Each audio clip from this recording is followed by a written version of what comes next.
Hello and welcome to the 51st annual series of the Martin Center Research Seminar.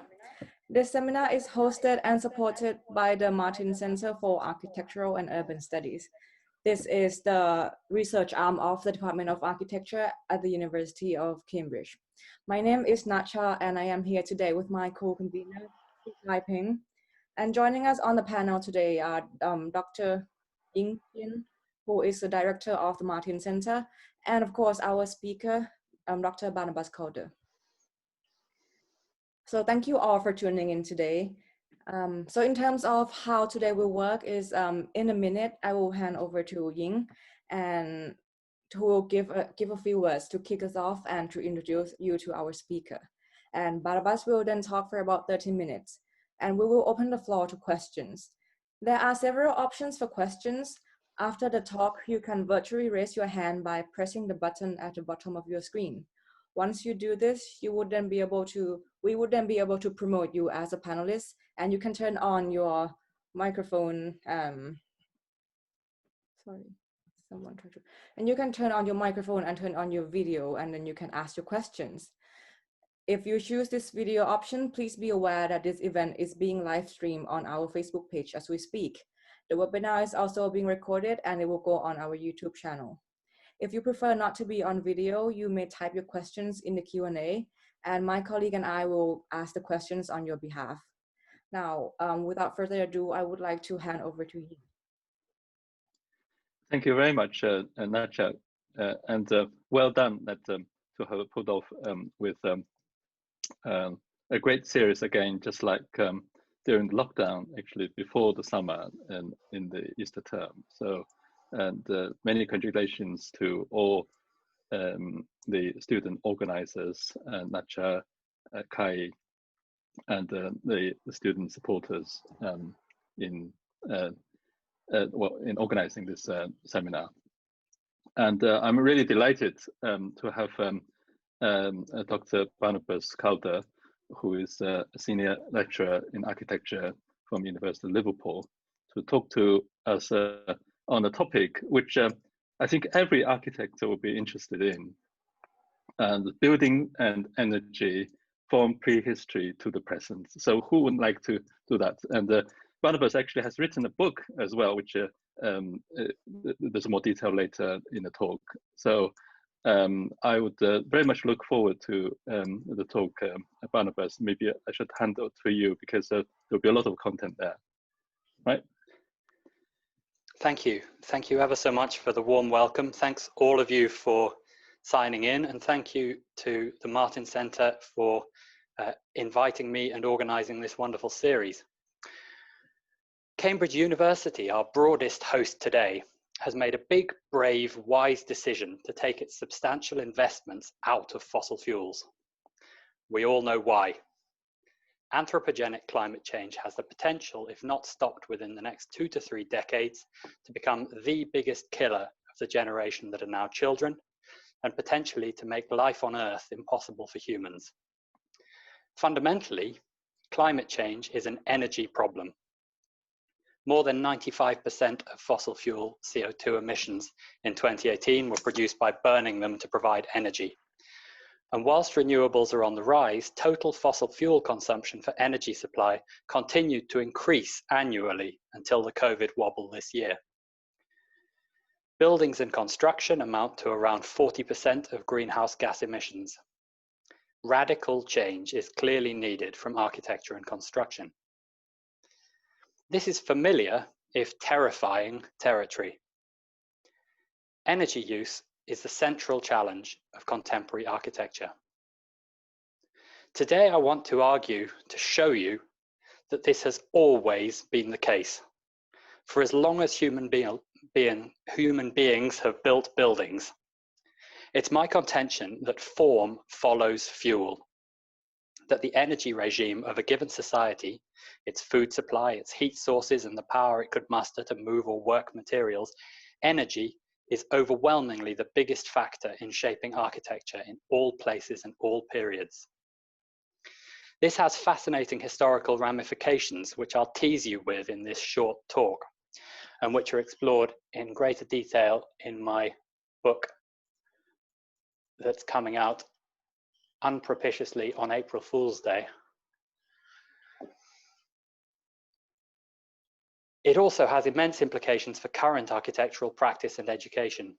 If energy shapes architecture, our role as educators or architects must be to help architecture find the right responses to the radical energy change that we need, and that we are not currently anywhere close to achieving, away from fossil fuels to an architecture of net zero carbon.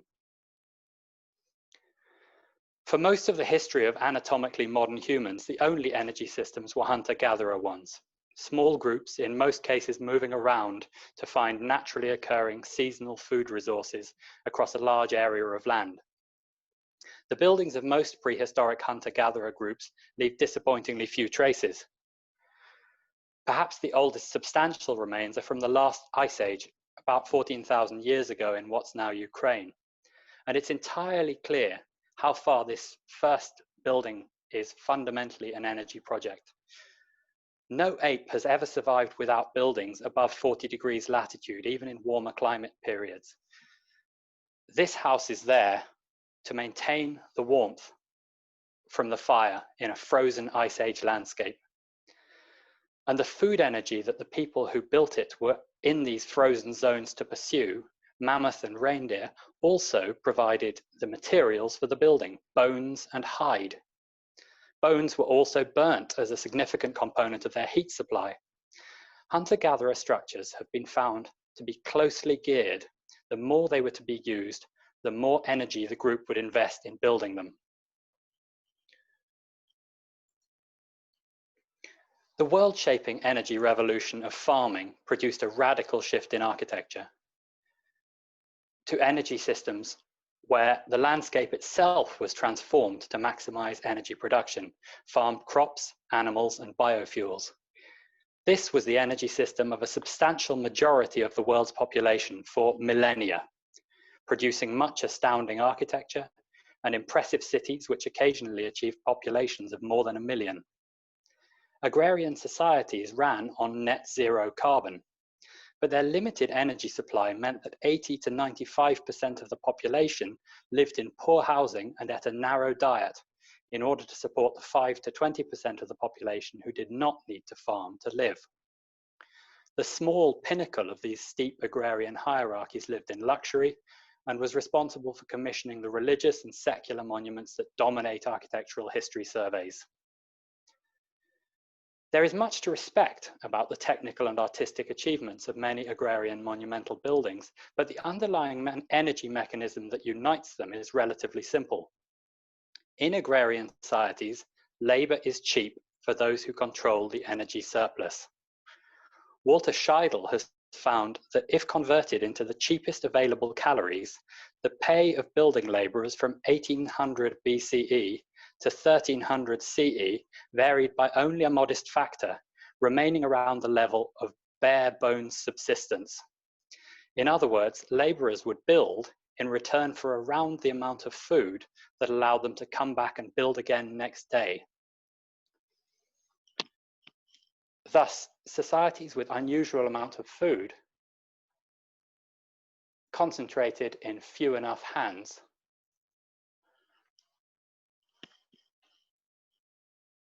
could build on a staggering scale. Here on the left is the mammoth hut once again, and on the right the pyramid of Khufu, shown to the same scale. 5 million tons of sandstone, granite chambers, and limestone facing still amaze a 20th century audience made glib about construction by the boundless power of our diesel engines. These rocks were pulled into place over a decade or two by tens of thousands of workers. The organization and surveying skills behind this are prodigious, but they and the hyperabundant labor supply are expected outcomes of the Nile's immense fertility.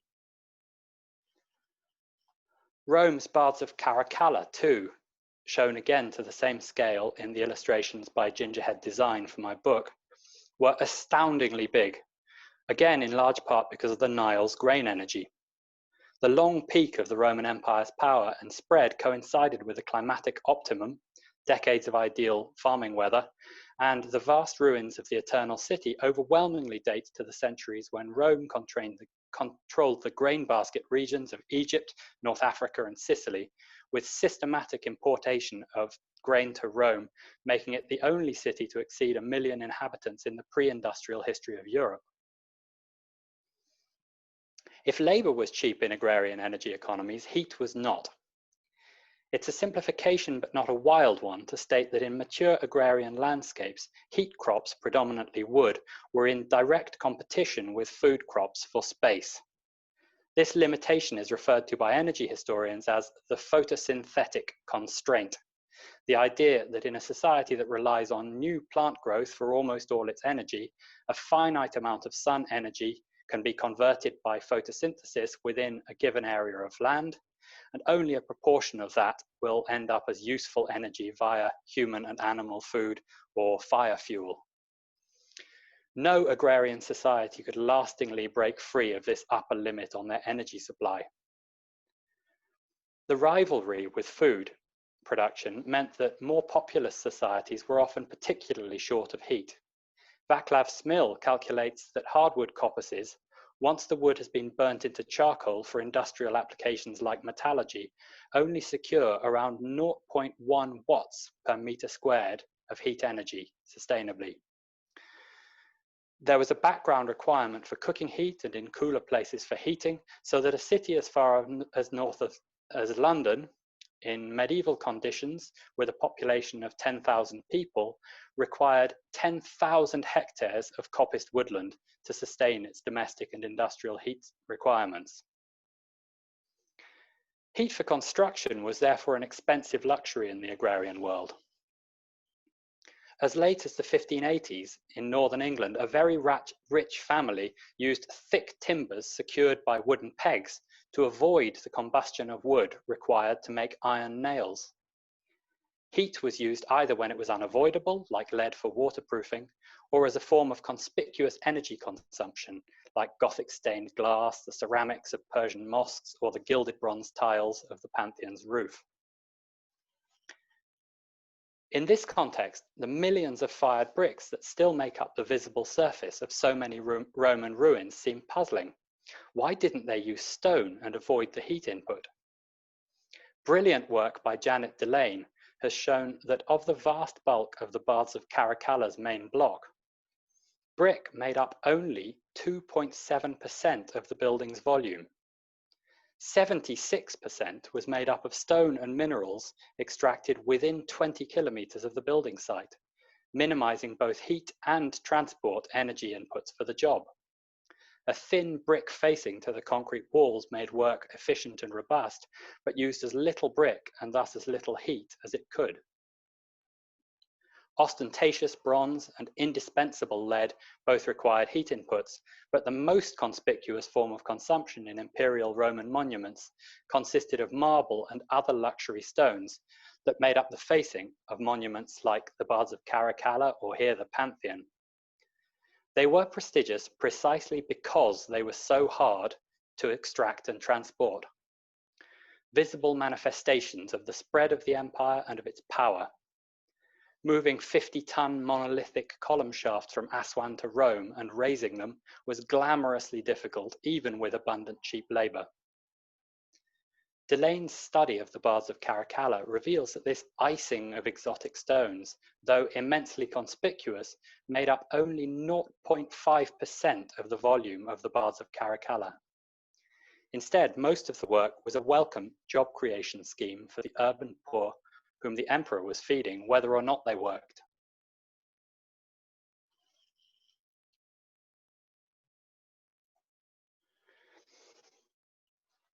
The greatest energy revolution since the rise of agriculture has been the systematic exploitation of fossil fuels, starting in England in the 17th century.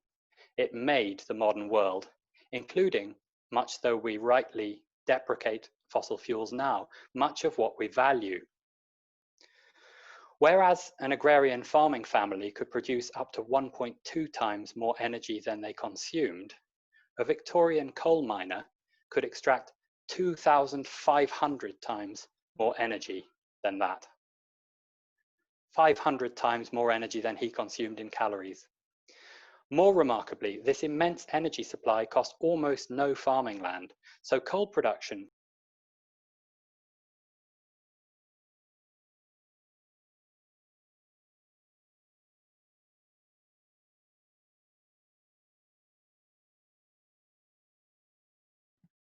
Did we? Now shall I try to unmute? I'm back, so I think that everybody should have come back as well. Right. I've come back. Yeah. Okay. Excellent. That's a. How long were we gone for? Sorry. Oh. Were we gone long? No. Okay. Just a systems for glitch, but I Fine. think. So probably, the important fact that I hope you got. Sorry. Yeah. Please go ahead. The important fact that I got is that that I hope you got still was that coal miners in Victorian times could extract 2,500 times more energy than farmers in agrarian times, and that this huge extra energy supply didn't take away land and wasn't in competition with food crops. If you want to read about this, a really good place to start is with some leading historians at Cambridge who lead the world on this topic. E.A. Wrigley and Paul Ward, and I'll show you their books covers.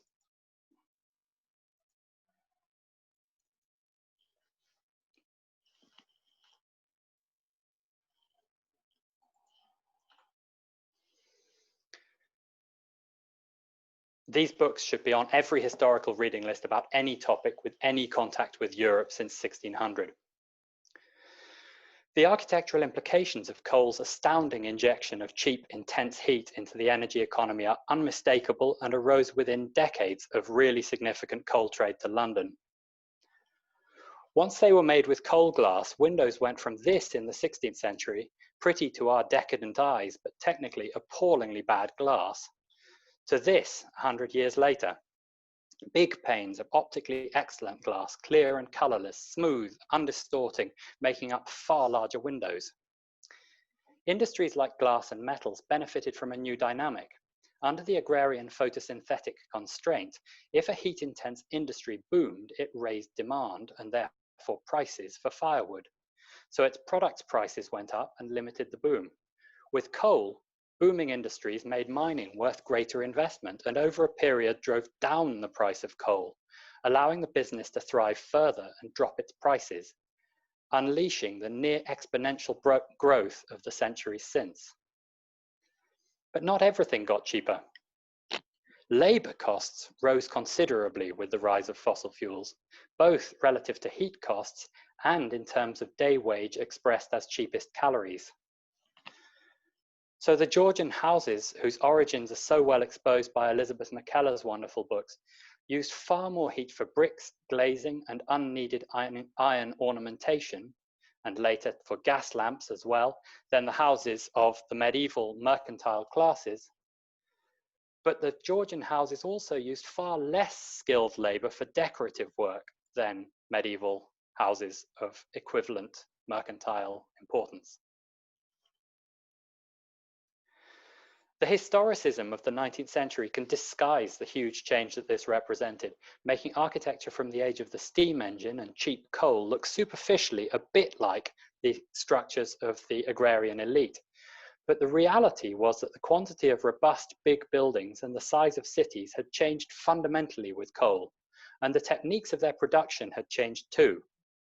Research by Alex Bremner at Edinburgh has revealed that stone production in the 19th century was transformed by steam engine transport, but also by steam engine production, with blocks cut by steam saws and column shafts turned and polished on steam lathes rather than chipped slowly into shape by Masonic hammer and chisel. Bricks were mechanically pressed or cut by the million, fired with coal in enormous kilns and moved cheaply around any country with a rail network. As early as 1813, iron had become so cheap that a Liverpool iron founder thought it an economic proposition to prefabricate entire iron churches for flat pack sale around Britain's empire, itself a structure of compulsion and exploitation secured in no small part by the industrial, military and naval advantages afforded by coal energy. Only 150 years before this church, the rich had been avoiding the energy consumption of using iron nails, and now entire churches could be built of coal-made structural iron. Buildings like the Palace of Westminster and St. George's Hall explored coal-fired steam engines for their servicing, pumping air, conditioned air into their interiors. And in the US, the balloon frame exploited a mixture of mechanical wood cutting and cheap nails. Their price had dropped 88% in the 50 years to 1845 to escape at last from the chunkiness of timbers needed for wooden fixings. Everybody's material conditions in coal-rich countries were improving in this period. The modernist architectural movement that rose to world dominance in the 20th century was an architecture of cheap energy. A century of immense, fast-rising energy wealth as oil and gas joined coal and as electricity became a leading energy carrier set architects and engineers aflame with excitement at the world-transforming powers of cheap energy. Le Corbusier's Vers une architecture is dotted with images celebrating the new energy technologies, from giant coal yards to car engines to electricity generating turbines. Brutalism, my own first love architecturally, was the supreme celebration of energy-hungry concrete and steel, electricity-dependent ventilation and lighting for deep plans and multi-layered transport and facilities, all built on vast scales with multiple projects of the scale of the Barbican at the bottom here going up simultaneously just in London, and around the world lots more. Despite extensive discussion of sustainability in contemporary architecture and immense sincere efforts by thousands of architects and researchers, we are still squarely in the age of fossil fuels. Some of those who are supposed to help us steer away from catastrophic climate warming are giving 98.5% ratings to buildings whose construction and functioning are, in the words of sustainability expert Simon Sturgis, not a truly sustainable building itself, nor is it a model to others for the future. Whilst run-of-the-mill developers are paying next to no attention to their contribution to the 40% of greenhouse gas emissions that come from the building sector.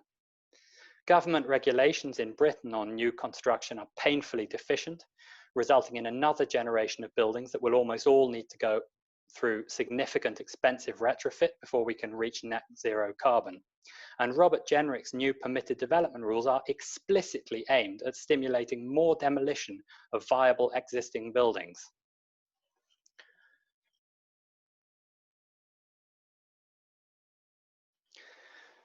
Cultural historians have long felt squeamish about instrumentalizing their work. The past should be understood in its own terms, and extracting didactic lessons from it was suspicious and distorting. I would argue, though, that in the face of the massive and urgent challenge facing the human species to get to net zero carbon emissions by 2050 at the latest, we must come out of our intellectual bunker.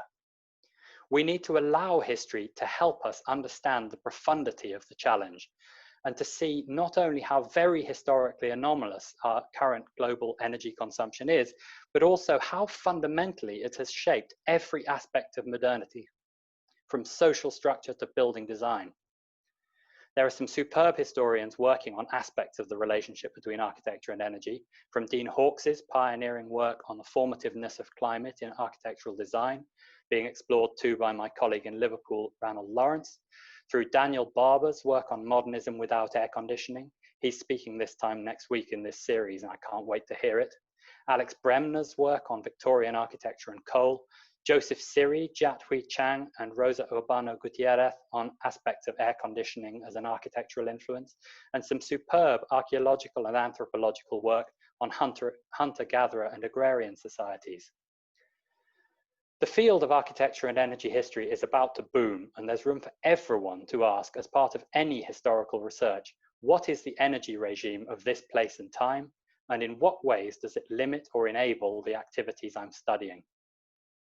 If you're interested in conducting doctoral research on the history of architecture and energy, get in touch with me. The lessons of history are striking.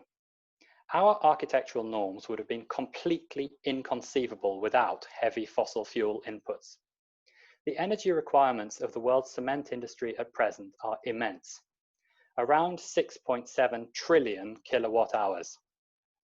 In terms of pre-industrial energy sources, you would have to cover every meter of a land area larger than Australia in coppiced timber to meet that demand sustainably. That same amount of energy expressed in human labor would require 8 hours a day, 6 days a week, every week of the year, of serious physical work from a population of fit adult male laborers almost 5 times the size of the entire human population. Steel, glass, plastics, copper, and other major building materials together more than double the embodied energy requirements of our planet's construction demands, which are currently met overwhelmingly from fossil fuels. Renewables are not close to taking over this energy supply. So what can history do to help? In architecture schools, design tutors and historians need to change the way we talk about modernism.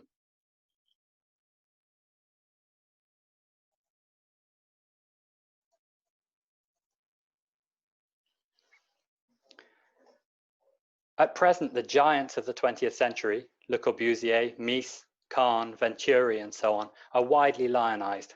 But for all the admirable humanitarian aspirations of much modernist architecture and the brilliance with which the best modernist designers develop beautiful, high-functioning architecture from the fast-changing energy conditions of their times, in energy terms, they are absolutely the worst generations to take as precedents. Modernism, the most researched and most taught period of architectural history, was the architecture of cheap, abundant fossil fuels. Sustainable architecture will not look like modernism with louvers and solar panels. Mostly in countries like the UK, it will look like existing buildings given deep retrofits wherever possible with low carbon materials. But where new buildings are needed or can be proven by rigorous, pessimistic life cycle carbon analysis to save on carbon within 10 years or so, the new buildings will have their own architectural expression. For me, in a construction world that mostly inspires anxiety and frustration, there are occasional flashes of truly sustainable brilliance. First among them for me is Matthew Barnett Howland's Cork House, Eton. Its materials sequester more carbon than its construction cost. Its walls are effectively built of structural insulation, self-finished inside and out for easy recycling, fully demountable for reuse, and free of glues or treatments.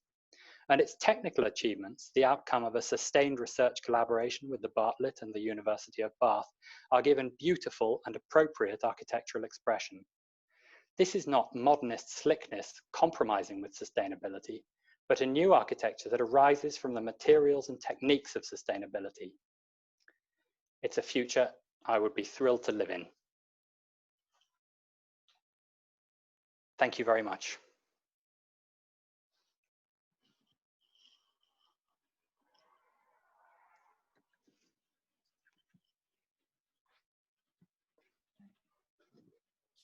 Sorry,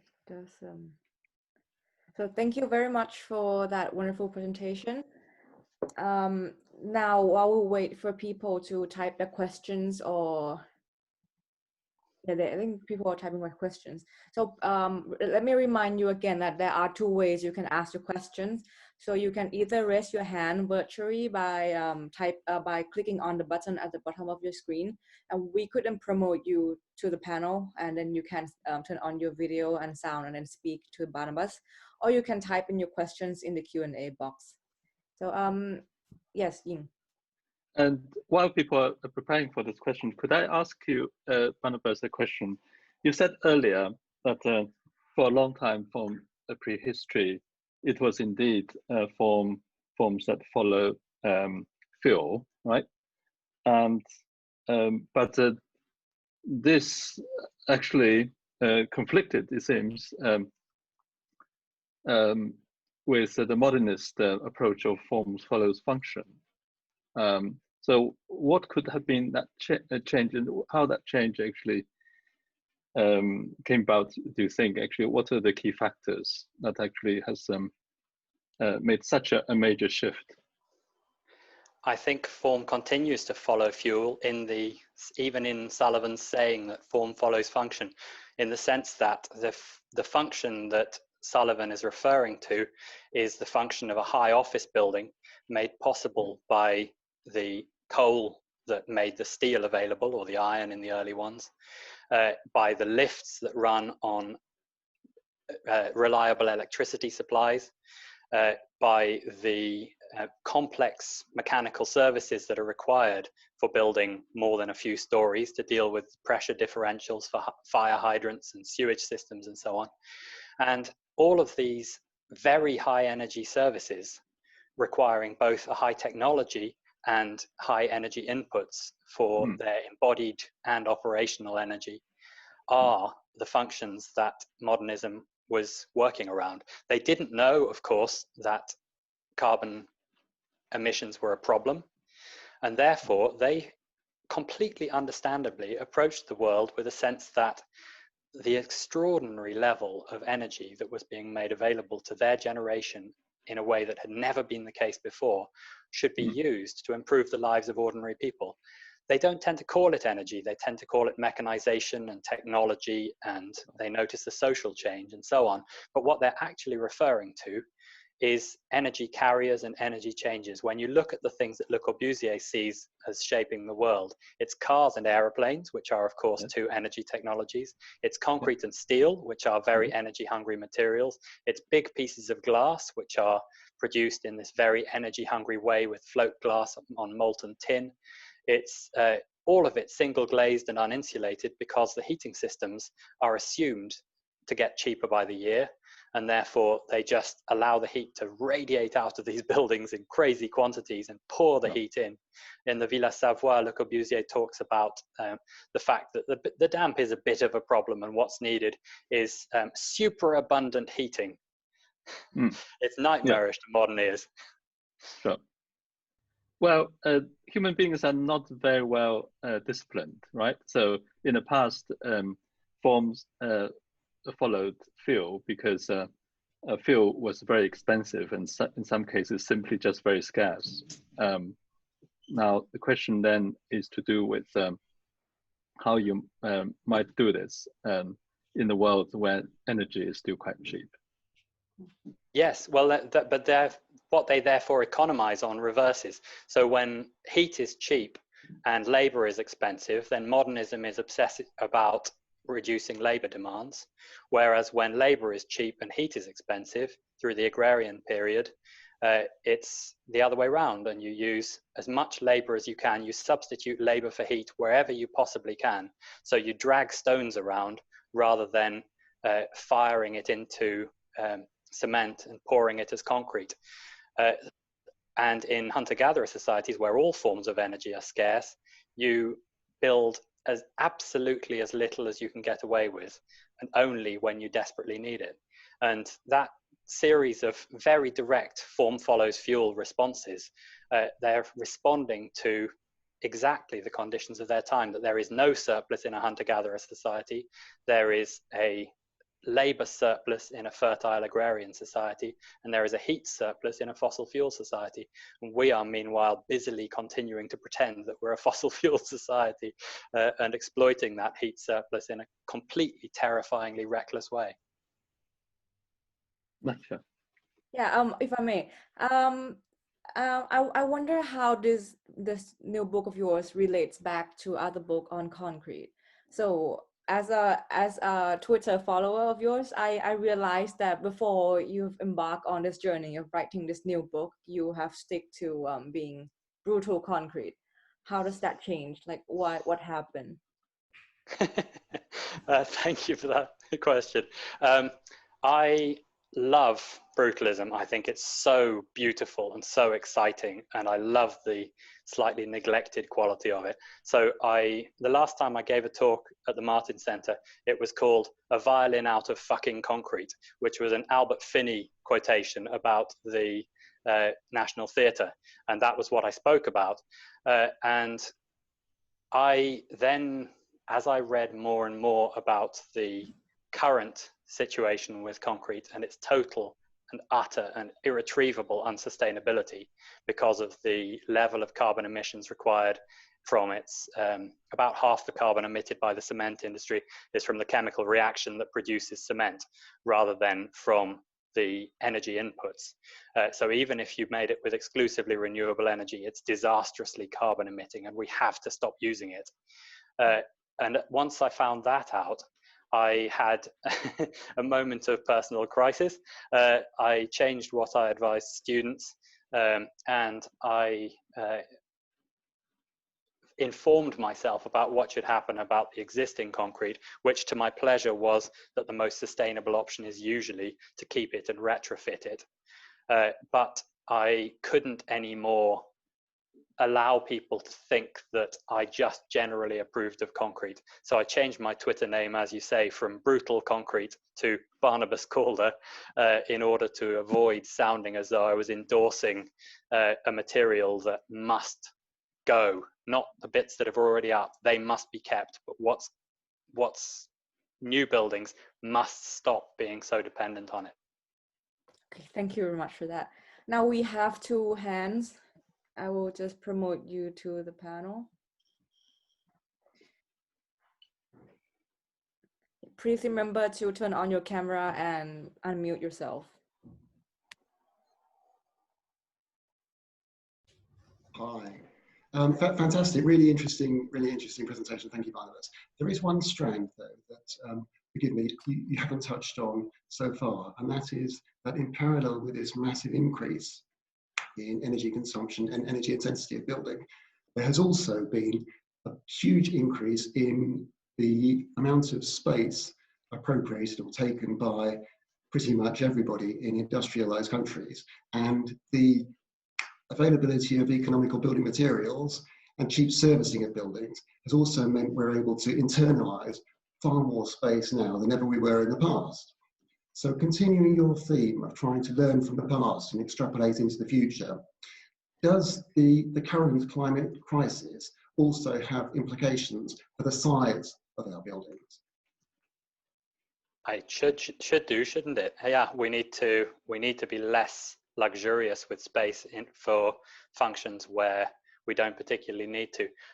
My wife and I have recently taken a decision that we're going to try and stick to, that rather than moving up from our by-law terrace, sort of typical 1910 working class terrace in Liverpool, when we would otherwise normally do so the way that people with, two children do, we're going to try and stick with it and improve its environmental performance to see how much we can reduce its heating demand, which is currently very high for its size in the way of leaky Edwardian houses. Because even if you get it to passive house standards are still per meter squared of floor space. So if you have half the floor space and achieve passive house standards, you are halving the energy use of a house twice the size. And it's fairly self-evident that that's a good, efficient way of reducing our energy use, both constructing smaller and less, and living in smaller spaces, and using spaces more efficiently and for more multiple functions. I completely agree. Thank you. The possibility exists, at least theoretically, of new buildings that sequester carbon on a grand scale through their materials, so that they embody negative carbon. I don't think it's something that's happening very much yet, and until it does, then building more is almost always problematic in the way that it's currently being done by business as usual developers. Quite. Nick? There are some questions in the Q&A as well, Natcha. I don't know whether they're visible. I can't see them on my screen. Yeah, we'll just deal with these ones first, and then we'll go to the Q&A. So Nick, Ray, you have any questions for Barnabas? Yes, I know Barnabas because I'm contributing tomorrow. We'll be, as it were, together in Liverpool in his BA2 course. But I wondered whether his title is quite correct. It goes back to the point that Ying was making, I think. It's not really that form follows fuel, but form follows the economics of fuel.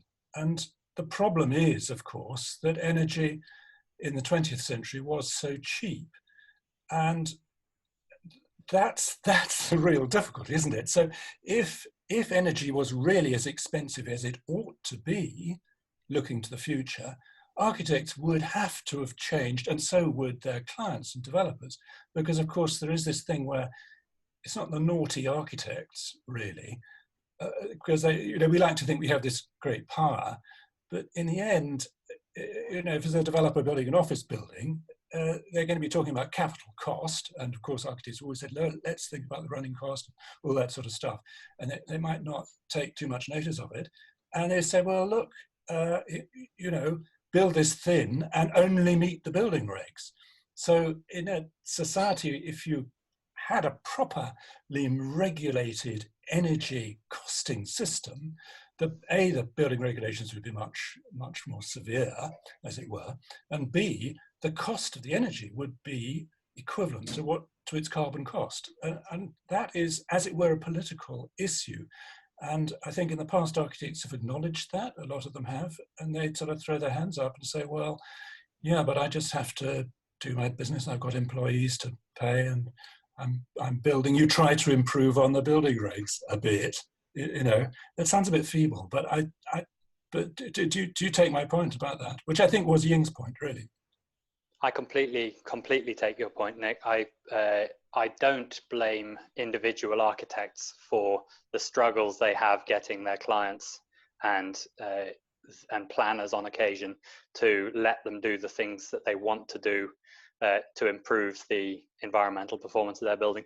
I almost don't fully blame the developers, though it's always more tempting to blame developers than architects, in the sense that the whole financial basis of any development system takes into account the costs of construction and establishes the value of sites and the value of the resulting property around the cost of the process of producing it. And therefore, if you unilaterally as a developer buck the normal way of doing things, you do produce a less viable business for yourself. So you're absolutely right that it's government action that's needed, and widespread public support for appropriate government action of a well-informed sort. This is why my book is aimed at not just us lot.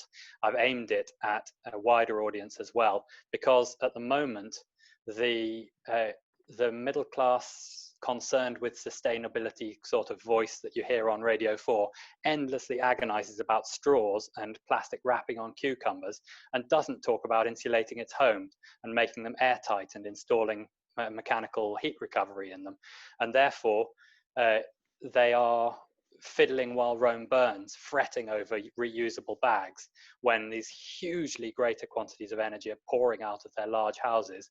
And we need people to know what's going on and to support architects who do want to do the right thing by providing really rigorous building regulations. I can't see any excuse for us not having passive house and ENERFIT as the building standard that's at least systematically aimed for and ideally legally obliged to be achieved, because it would just start to be factored in. It would move the prices around a bit, but it would be a level playing field once again.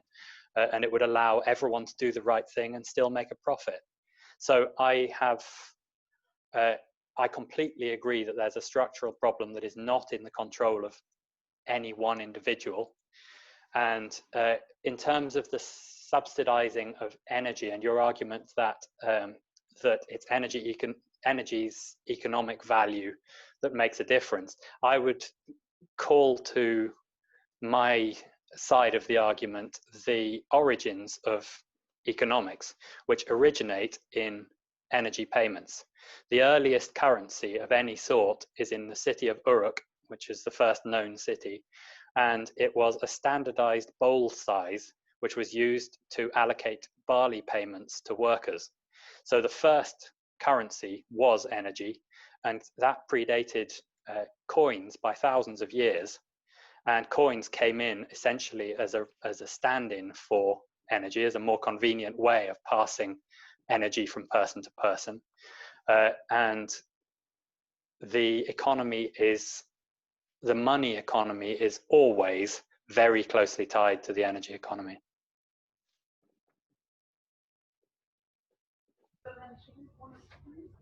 Thank you for that. Nick, do you have anything to add to that? No, I'd like others to join in, so I can keep quiet. I've done my question. Okay, thank you very much. So now the questions from the Q&A, I will start with Mark Kilkenny. Is that, hi Barnabas, fantastic talk. I'd be delighted to know if there were any other examples of truly sustainable construction you admire, particularly larger projects. There appears to be much research into structural stone currently. Yeah, I don't have a. This isn't my expertise, Mark, as you know, but I'm starting to take enough interest in it to spot the odd, really exciting thing, and I have been shouting about structural stone quite a lot recently because rather than grind it up and cook it to make it into concrete, it does seem that just cutting it out of the ground and transporting it the minimum distance to site is a very much more sustainable option. And in terms of strength to carbon footprint, it seems to be somewhere in the region of 10 times better than concrete.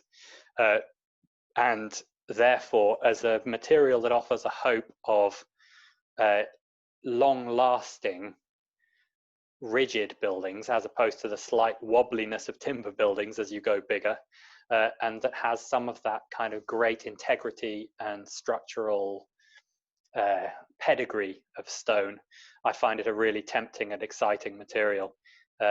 You should perhaps consider inviting Steve Webb to speak in these seminars at some stage. He's a London engineer who's producing very interesting ideas and test cases for structural stone. Thank you, Barnabas. I still see people raising hand, but before I invite you to the channel, let's pick another questions because there are. I'm going to very quickly say something else, sorry, about sustainability, which is that there are lots of practices which are doing serious research as well, or an increasing number of practices doing serious research. Field and Clegg Bradley Studios is working with a colleague of mine here at Liverpool on historic embodied carbon. They also really do work to minimize their energy consumption of their buildings. So at times to foster and partners, they also don't in some projects, but they are establishing an expertise in it and so on. I think there are lots of interesting things going on. Okay, now we've been joined by James Campbell. Do you want to say hi to the audience? This is a very select audience you've gathered here, Barnabas. How are you? I apologize. Very well, thanks. For being late. I was dealing with a building-related emergency. You were saying even Fosters are having to get in on the sustainability issue. I mean, we've just done a review of buildings for Queens, and we were absolutely we wouldn't shortlist anyone who wasn't going to produce passive house standards, which meant that it was really a lot of friends I know who do very good buildings just don't yet project an experience in this area, and it's not going to work anymore. You won't be able to just pitch for jobs anymore and do it. I don't think.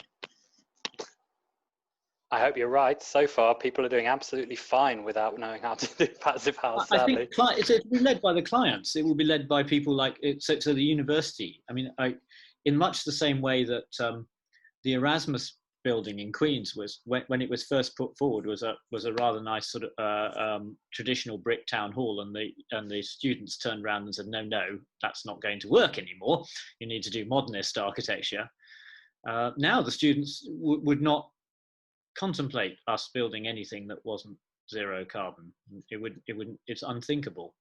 And that's, I think, is going to happen gradually across the board. It's the commercial developers who are not interested at the moment.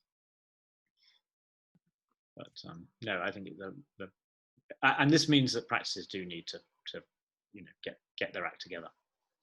Yeah, thank you, James. Now we have a hand raised from Stephen panel. I will promote you as a panelist. Please don't forget to turn on your camera and unmute yourself.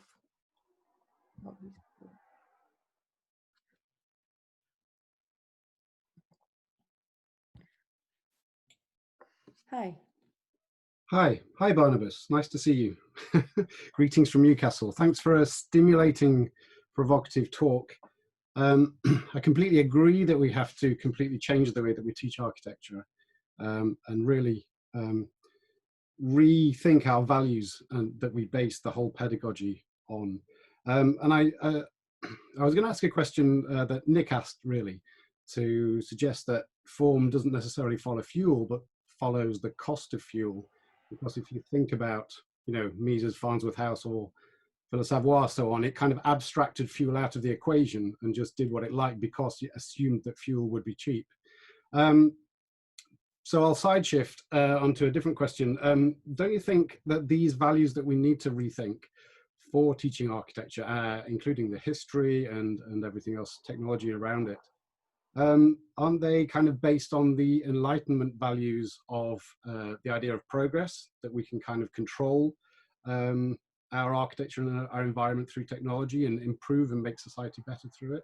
And also the fundamental value of placing man, and I use that word consciously, at the center of the universe, instead of thinking more holistically about the environment and about the non-human and the ecology in general. I just wondered if you could reflect a little bit on those ideas. Thank you. Thank you. Yeah, good to see you.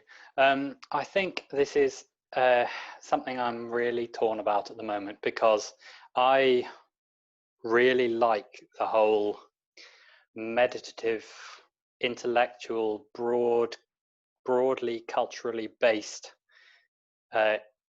critiques of contemporary capitalism that are associated with quite a lot of the most interesting and thoughtful people discussing climate change and its roots and its nature and its potential solutions. But at the same time, the time we have to make a fundamental change is very short. And the people who hold the power to change it are less often us lot thinking like this, and more often the CEOs and boards of very large corporations and governments and the lobbyists who guide their decisions about regulation. And therefore, in some ways, a kind of compromised, not socially optimized response that does get to net zero carbon in time might be better for humanity than sticking out for an ideal shift to net zero with less buy-in and more of a culture war. If you look at the terrifying way that American politics has managed to turn coronavirus into a culture war, to the point where the White House is in the middle of its second huge outbreak of coronavirus. Climate change is at the moment relegated to that kind of dangerous territory where the outcome of an election right-left makes the difference as to whether policies are put in place to prevent runaway climate change or whether they aren't. So for me, there's a need to meet the other sides politically near enough to some kind of midpoint to mean that we avoid catastrophic runaway climate change, which will destroy everything we value, even if it's not as, even if it involves some uncomfortable compromises from our side too. Okay, thank you for the questions and for the answer, of course. Now, a question from the Q&A. The question is from Alexander Davidson. He asks, can you elaborate on the conclusions about architectural historians instrumentalizing their research? Is this something that could also be applied to other subjects beyond energy? I don't know about other subjects beyond energy. I suppose in some ways, the one that seems to me to have the most biting potential is energy, because when you look at the history, this all started for me about 5 or 6 years ago, when I was starting to think about how to write a general history of architecture that had been commissioned from me by Pelican. And I didn't want to do a kind of slightly updated Pevsner with a few awkwardly bolted on non-Western bits of architecture that didn't fit that kind of narrative very smoothly. And I started asking myself what were the important questions facing architecture. And I, as an idle little afternoon project, tried to work out the energy consumption involved in building the Pyramid of Khufu. And then I compared it with LCAs of buildings that were available at that time, of new buildings, and found to my shock that the Pyramid of Khufu cost about half as much to build in energy terms as an American mid-sized university building that I found an LCA for would cost in its lifetime to build, run for 75 years and then demolish. And it knocked me sideways. And so I started looking at the history of energy to try and understand why old projects were so low energy, and the whole thing emerged from there. So that's what sort of forced me into an increasingly sharp awareness of the level of lesson that architectural history teaches us, that isn't a kind of distortion of the story to try and make a story that has a good moral for the present. It is the unbelievable shouting of all of history at us when you look at the rise of fossil fuels, the extent to which everything changes, and a lot of things terrifyingly change for the better. It's only with fossil fuels that you get significant and consistent attempts at universal democracy, universal education, healthcare, medical standards rise enormously, sanitation improves. All sorts of things just get massively better. The reduction in periodic famine is astonishing in the period of fossil fuels. So we move away from them with sorrow and gratitude in my case, but I think it sort of instrumentalizes itself. You can't look at this history without ending up thinking this isn't just something to study, it's something to tell the world about, to help people who aren't particularly quantitative minded to see and understand and internalize the level of weirdness of our current energy regime. And here is another question. Thank you for a great talk from Jaina. Thank you for a great talk, Barnabas. I look forward to your book. Can I ask where you feel in the UK the revolution should best start? By changing the laws of planning and the government policy, or to persuade the developers that sustainability is in their best interest? And when they in fact profit from constructing cheap, short-lived buildings? Okay, well, the change should start 50 years ago. And it should, now that we're here, it should start in all directions at once with as much energy and push as we can put into it. I'm going to, if I don't get a reply to a question I've asked a developer who have claimed in their literature that they are contributing to net zero carbon by demolishing a large concrete building and replacing it. And I've said to them, could they show me the LCA that the lifetime carbon assessment that's based on? And I haven't had a reply. If they continue to not reply, I'm going to report them to the Advertising Standards Authority because I don't believe that they are, unless they can show me otherwise, contributing. So I think we can do something by shaming people and by spreading the word amongst people who aren't fellow experts and geeks like us. We can do something by talking to MPs and campaigning with government. We can do something by guiding our own client processes. I am currently in discussions with some of my colleagues about things that we might be able to do as a School of Architecture here to improve the performance of our building. I'm sitting in a leaky Georgian house that is converted into a university building, very likely converted and very charmingly likely. It's nice to feel that you're in a Georgian house, but I hate the fact that the radiator pumps heat constantly out of my uninsulated walls and my leaky sash windows in this room. And most of the time I'm not in it. Even before Corona, I didn't work in it that much. And it really offends me. So there are, once you get the bit between your teeth. You see it everywhere, and there are always opportunities to bash people over the head with it, to help guide them, and to start making people who own leaky houses feel that rather than boasting about the small things they're doing about climate, or the kinds of boasts of the past where people boasted about the exoticism of their holidays or the power of their cars, they need to start boasting instead about the quality of insulation in their houses. We need to harness people's bad instincts to the good cause and get people showing off to each other about how sustainable they're being in their architectural patronage and in their own domestic architecture. Okay, thank you, Barnabas. There are 2 more hand raised, so I will just promote them. So before I get here, I just like to say thank you everyone for attending today. There are 130 of you, and we understand that some of you will have to leave at 4 p.m. So this event is being recorded and it will go on YouTube, so you can watch from there. Thank you. Hi. Hello. Oh, hello. First of all, thank you very much. That was all very interesting and great stuff.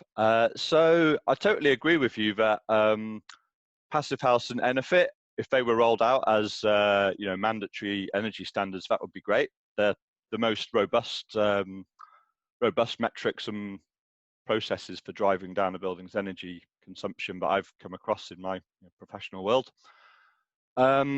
They're also the only ones that directly address the shape of a building, because they give a hard target. So they force a building to have an efficient form factor or to be very expensive. Whereas other things where it's reductions in carbon emissions compared to a Part L calculation and so on, they don't address the form factor. So what I was interested in is perhaps your views on the form factor discussion in general, because it seems to me that form factor and efficient form factor, there's a lot of tension there between thermal efficiency and architectural expression, architectural interest, and so on. And similarly, structures expressed on the outside of building thermal envelopes are also of a certain amount of fashion and so on. So I guess your views on that, and how can we make thermally efficient building thermal envelopes fashionable and attractive and architecturally nice and so on, given that it's not the current vibe, I guess. I think we need to get our priorities right, and as the Cork House shows, not necessarily particularly in terms of its form, which I suppose is possibly not the absolutely most efficient option for that amount of space, but it nevertheless has a very high performance, and it uses the technologies that are needed, but turns them into something that is beautiful, because that's what good architects do. And when good architects turn their attention to any kind of new set of rules, the best architects will produce things of astonishing beauty and loveliness, and the beauty will always come. Even those mammoth bone houses, which aren't designed by professional architects, they're built by the people who live in them. They use way more mammoth jawbones around the bottom than they need to produce that extraordinary zigzagging set of chevrons. They carved on their bones and they painted them. The beauty will follow. Do what's right and work out how to make it beautiful.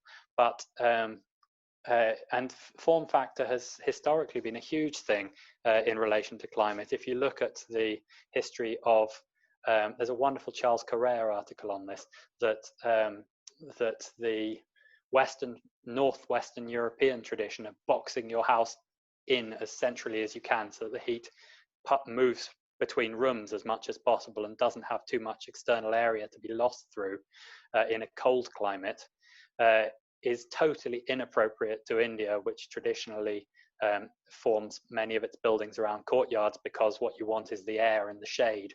And that kind of relating form factor to climate is something that every region of the world used to do before they could mechanically correct the deficiencies of their buildings. And there's absolutely no reason why you can't go back to that if you want to. And if there are particular reasons why you can't, that you're building in a very high density city centre, then part of your costs can be the extra insulation you have to pay for to deal with that. And city centre high value projects are always expensive anyway, so they can just mop that up. But you're quite right that in terms of buildings which have a bit of space to do the right thing, they should do the right thing in terms of form factor as well as in terms of size and in terms of materials and so on. Thank you.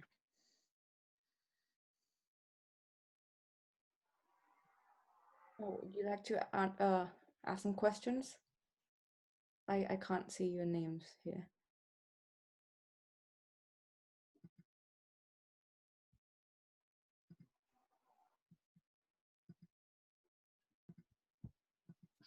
Oh, what's happening? Hello, are you want to ask Barnabas some questions? They're not talking to us. Okay, maybe we pick one or two Q&A questions from here. Okay. I was sorry, there are too many questions. I'll select my favorite questions. Sorry, guys. Tim asked, that was very great. Can you expand on your ideas of new aesthetics shaped by energy consciousness and awareness? Do you have any other examples? That's the first question. And Tim's second question is, especially for you and your love of brutalism, ironically, this means that we must find alternative forms and materials than those used by your heroes, the brutalisms. But can we take other ideas from the brutalist and look beyond the form and the material? Yeah. Thank you. Those are great questions. The first one, the answer is essentially that I am on the edges of my level of knowledge here, that the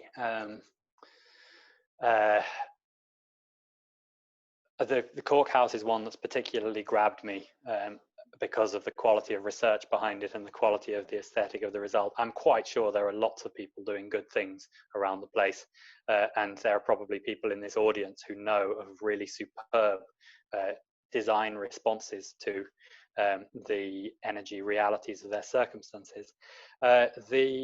The other part of your question, are there things we can still learn from brutalism, is a really nice one too. The answer is definitely yes. The thing that modernism did so well was to collectively pull apart the new circumstances and the rapidly changing circumstances and turn it into new briefs and new forms. And that approach of investigating, of not just doing what you did 10 years ago, but of asking what's changed and what do we have to do differently, what opportunities does it throw up and what limitations does it impose, is a hugely exciting and welcome approach. So the ideas behind brutalism, to me, the Cork House has that a brutalist quality, not just because it looks kind of rough and tough, but because it has an integrity of thought about the relationship between its different elements. So just as concrete in a brutalist building is structure and enclosure, so is insulation in the Cork House, where this third element is added of energy efficiency. And it thinks about ventilation, but it thinks about passive ventilation rather than having beautiful ventilation shafts in concrete like the Brunswick Centre. So I think the type of, in quotations, sustainable architecture that I really have no time for aesthetically or in terms of its energy performance is steel framed buildings with rain screen cladding over plastic bags over insulation panels, which is the normal developer response to the need to increase insulation. And the results of it are hideous in terms of their environmental performance, most importantly, because their embodied energy is so high.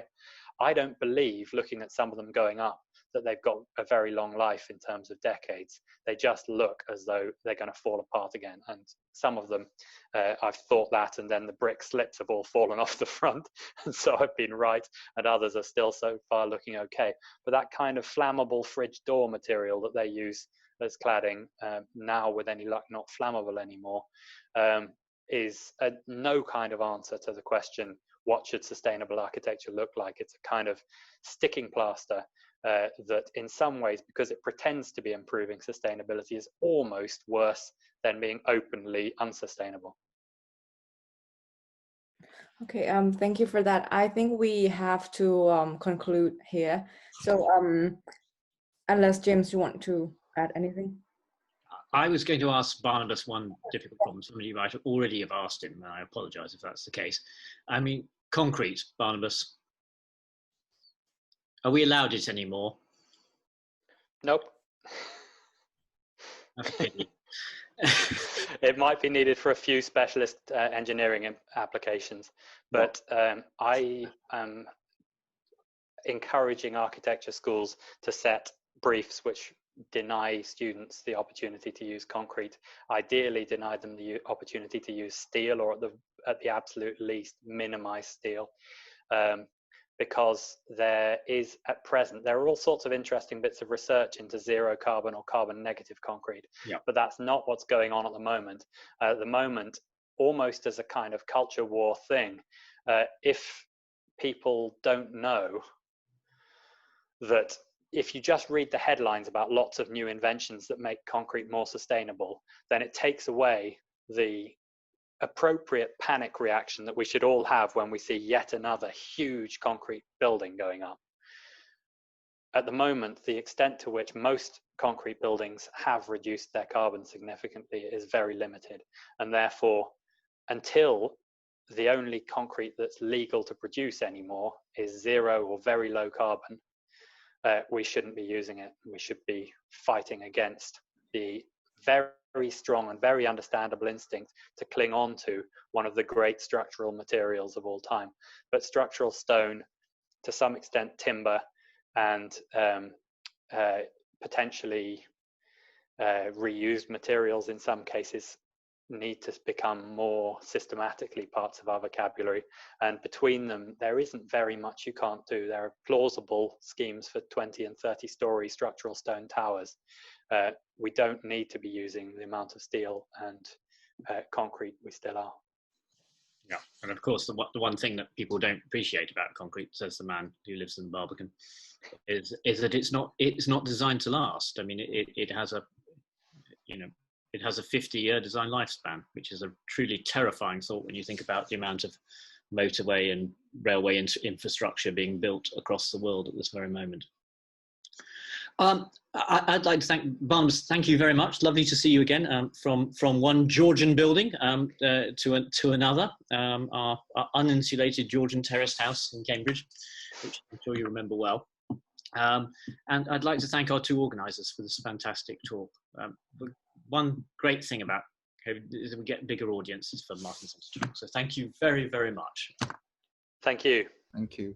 Thank you. I think before we end here, perhaps I should say that next week we'll be back here at the same time with Daniel Barber on, what's his title? On thermal practice, modern architecture, and climatic adaptability. So the author of this very book, Daniel Barber, he will be giving a talk next week. So I hope to see many of you again, and thank you very much for tuning in today. Thank you.